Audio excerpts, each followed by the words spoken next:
morning I want to talk about space in relation to what is ordinarily called reincarnation,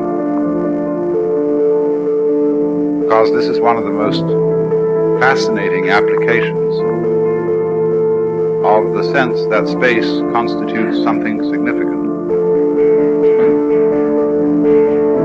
Now, the subject of reincarnation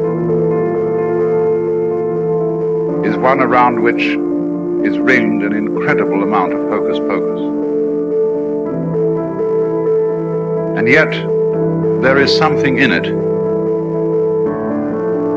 And there seems to be something in it not mainly because there is a lot of alleged evidence for it in the form of stories of children who remember their former lives and so on. I want to approach the subject much in the way that Erwin Schrödinger, the physicist, does, because he has a view of this that does not involve any hocus pocus at all. It is perfectly simple, and all the evidence for it is already before us. So it involves no claim to special inside psychic knowledge, merely to grasping a principle that is staring us in the face. And this principle is difficult to understand, not because there's any inherent intellectual complexity to it, but simply because it requires getting across something that's just unfamiliar.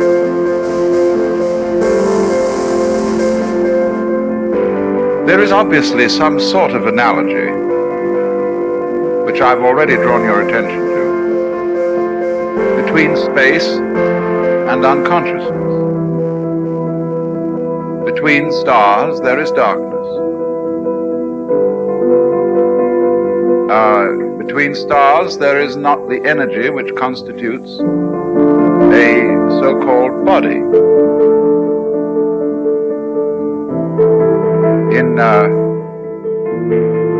some modern physical theory that is purely hypothetical, not really tested, bodies in space are thought of as points at which space is intensified.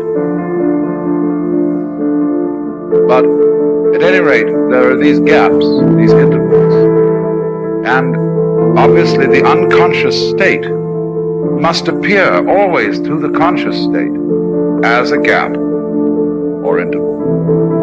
So when we go to sleep at night, we wake up in the morning almost instantly.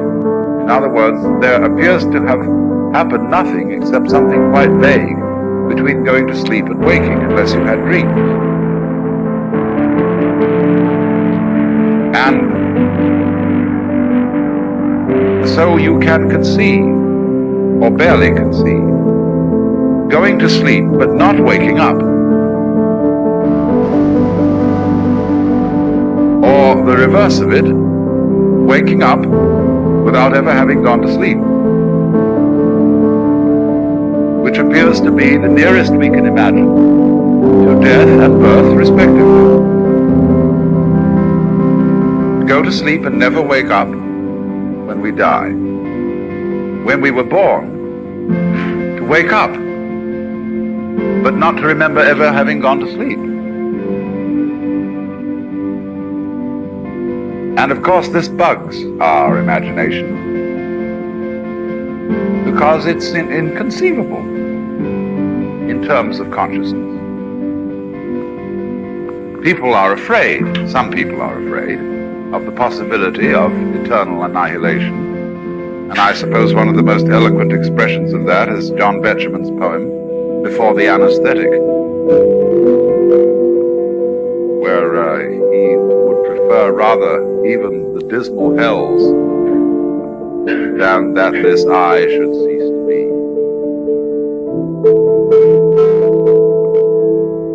And other people, perhaps of a more rational bent, say, well, that's no problem. Because if you simply cease to be, there's nobody to be disturbed by it. You can't experience not being there forever. what most people do is they project upon the prospect of annihilation the imagination of being shut up in a dark prison, in, as it were, a super-sensory deprivation chamber, forever. But of course, there is no, the notion of eternal annihilation really has no meaning.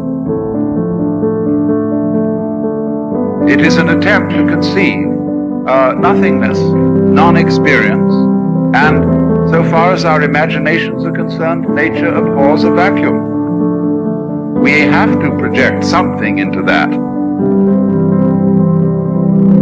because psychologically as well as logically, it is a void.